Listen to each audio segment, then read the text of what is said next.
greatness. We all fear, but fear can be a gift.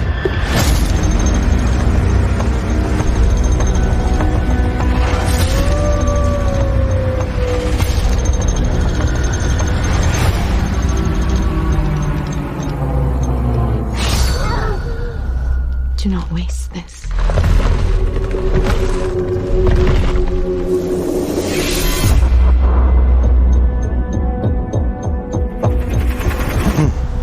Aloha! This is Trinidad the Island Man, your Island Man, coming to you live once again from beautiful Hawaii here on the island of Oahu, bringing you, yes you, the best movie reviews on the entire island of Oahu.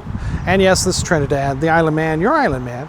And this weekend, Friday, opening day, actually the movie's open Thursdays, but I couldn't go Thursday night, so I saw everything Friday. And I went ahead and I saw a movie that I was very excited to see based on the trailer. Almost a year ago. Thanks to COVID, it was delayed. Called The Green Knight. Now this stars Dave Patel, the great Indian actor, and Alicia, what was that? Vikampf? Alicia, how do you say her name? Alicia, I want to say Vanderkamp. She was in Ex Machina, being the main one. She did the reboot of the Tomb Raider just a couple of years back. So those are the two major stars in this movie. And now this is a remake of an 80s movie that had Sean Connery as the Green Knight. And, I had seen that original one all those years ago on TV, here and there. It's kind of hard to, TV really doesn't show too many of those old movies anymore. But I'm sure if you searched around for it, you could probably find it on YouTube. It was interesting, and it's pretty much the same story as this one, as it is a tale of King Arthur, one of the knights of King Arthur, kind of. And so it is a written tale, fable of the Green Knight, story of kind of a King Arthur story in Camelot of the Green Knight. So without further ado, shock and thumbs up. It's good to see. I recommend it. Shock and thumbs down. It's bad to see. It's junk. I don't recommend it. And for Dave Patel's The Green Knight, it is overall a shock and thumbs up. Now let me warn you that for me, it is a shock and thumbs up. I enjoyed this movie based on the trailer, especially the suspenseful eeriness of the trailer. I was expecting just a little bit more action. The original 80s version, the one with Sean Connery as the Green Knight, had a little bit of action, but still it wasn't like a great epic, Knights of the Round Table, having their swords, slashing, attacking. It's no Excalibur. Let me just say that.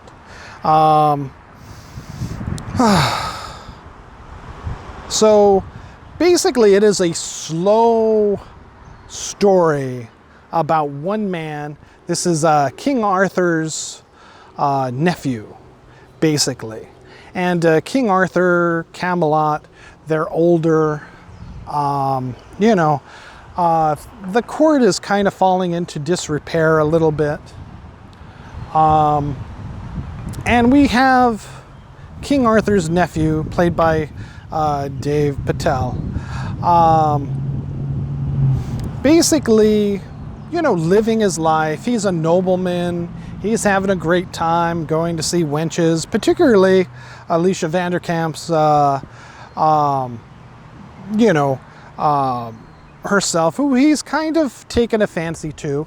I would even say he loves her. Deep down, he loves her. He knows he loves her, but her being a prostitute, basically, and him, a nobleman, he could never truly marry him, even though she has herself aspirations of maybe one day that taking place. Well, on Christmas, at a party at King Arthur's court, a mysterious knight appears. The Green Knight, made entirely, think of Groot showing up and basically laying out this challenge to everyone there at the court that if you, strike a blow against me and within 1 year I shall deal you the same blow.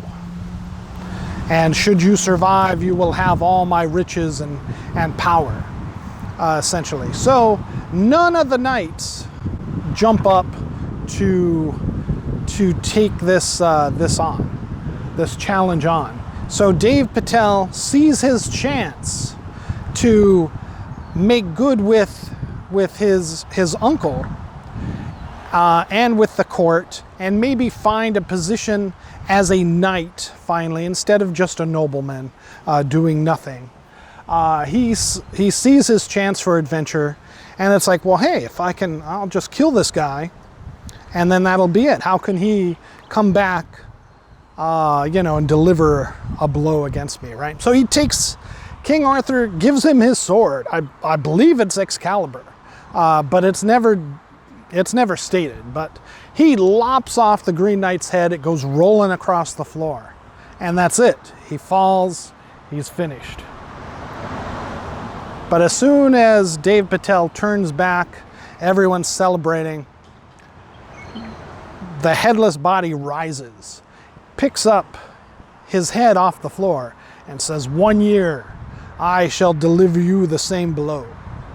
Seek me out in a chapel, to the north, right? And there we have the story. So he wastes away his year, pretty much, until finally it comes down to the general time when he must go. And he sets off on a quest to find the Green Knight, and wishing to be a noble knight, he goes to, do the honorable thing and, find the Green Knight so that he can deliver this blow. Now, unbeknownst to him at the time, his mother, who is a witch, it seems, well, I'll get into this later, a few minutes later, sews him a belt, a magical belt, which she imbues with witchery that will allow him to survive any blow, apparently. So she says to him, as long as you wear this belt, you will never fall from a blow, right? So right there, she thinks he's safe, right?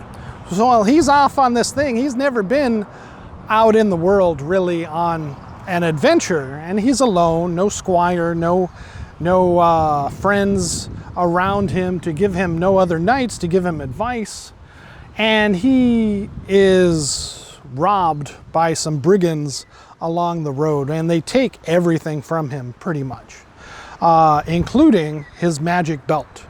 But he still, instead of turning around, he still continues to try to find his quest, to find the Green Knight. And along the way, he comes across several other some giants, a fox spirit, which seemed very, very Asian to me.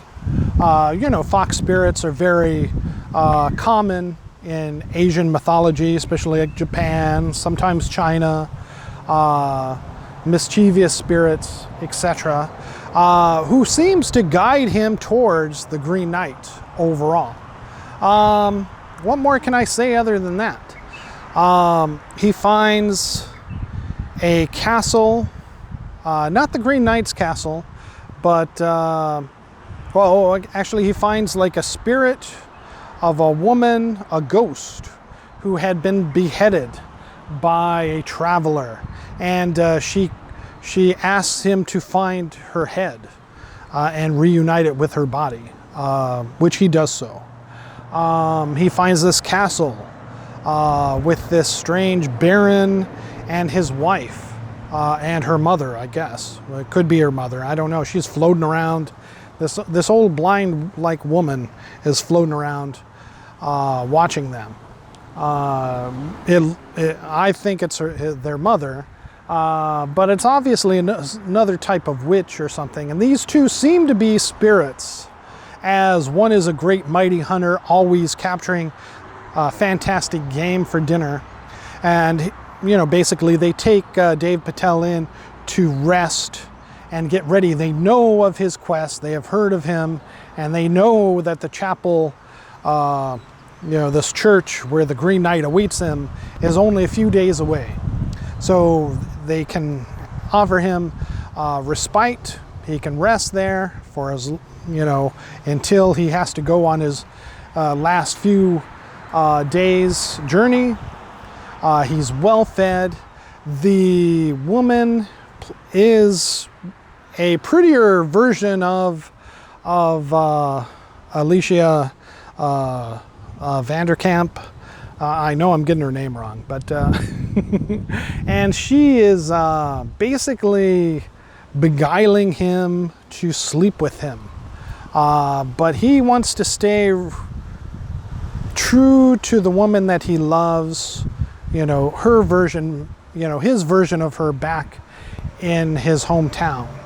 The prostitute, the wench. But it seems in the movie there's a moment where he gives in to his weakness, and she gives him she somehow she has found the sash, the belt, the magic belt that he had lost. So obviously these spirits, there are multiple spirits playing tricks and games on him, and this seems to be just another one of those games. And he takes it, and she is upset that he takes it, stating that, oh, you are no knight, because he takes it. He knows that he's going to certain death, and she tells him that this is magical. If you wear this, you won't die from any blow, right? So, that goes kind of against what, the deal, the bargain was.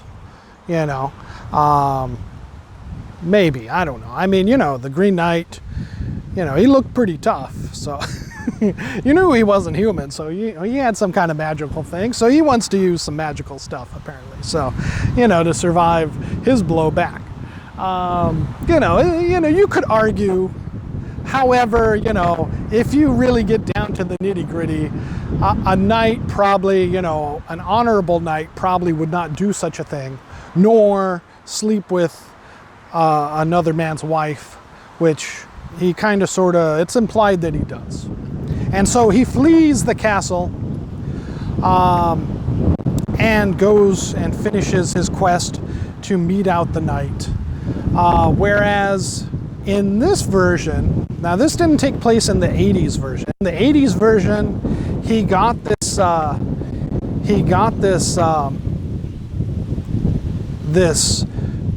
sash or this necklace from the spirit in the castle, I believe. It's been many years since I saw the original 80s version.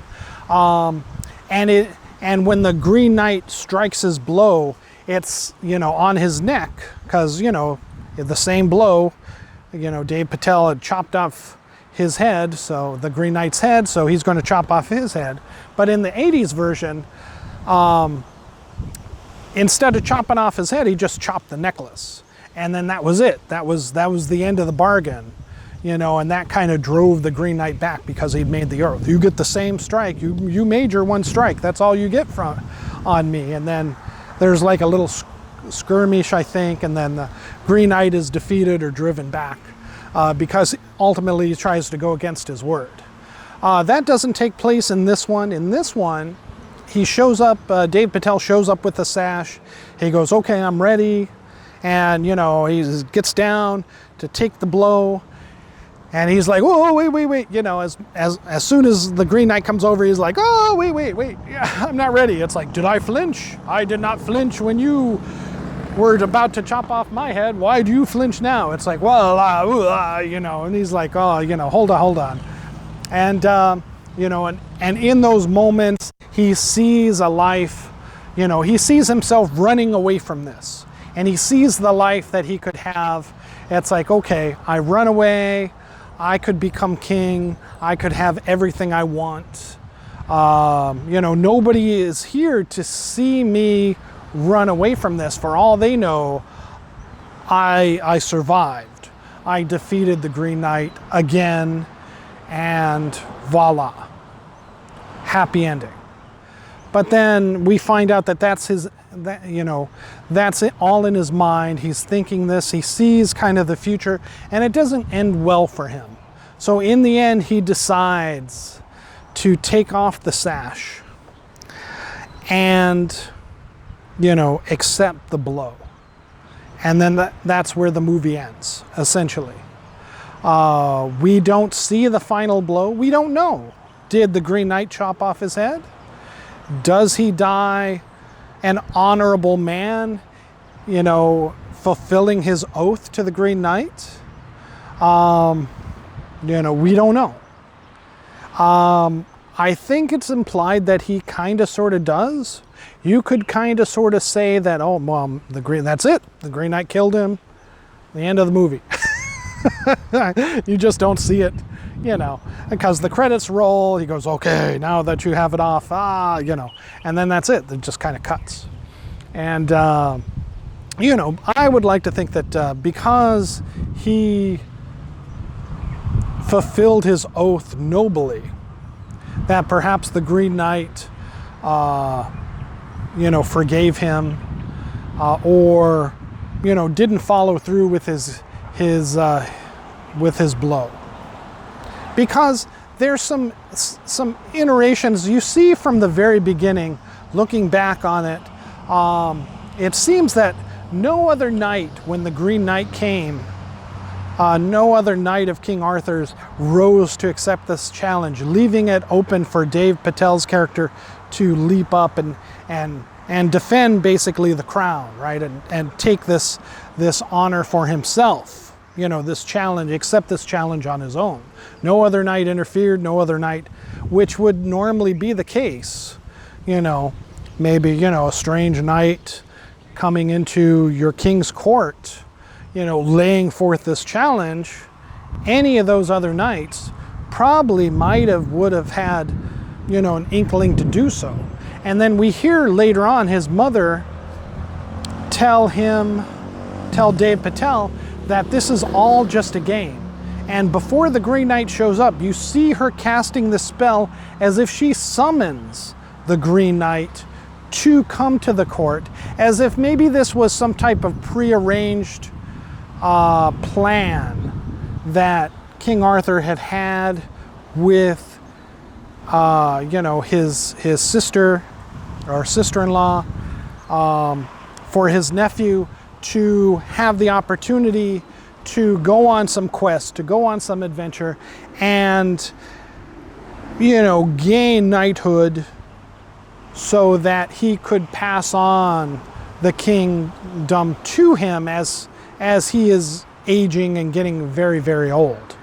You know, instead of just giving it to a unexperienced nobleman that Dave Patel is at the beginning of this film, he feels that going on this quest, giving him a view of the world, some experiences outside of the town that he's lived in, scaring him to an inch of his life, would do him some good, make a man out of him, basically, you know, and give him some street cred for that when he becomes king.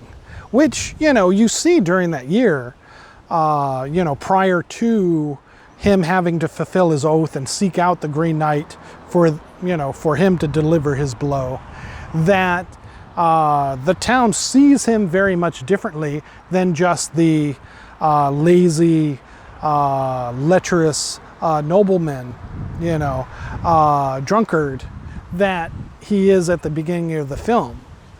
So one could say that, that's the overall arching scope of this movie, is to develop him as a person, as a man, as a knight, so that he could come to grips with his own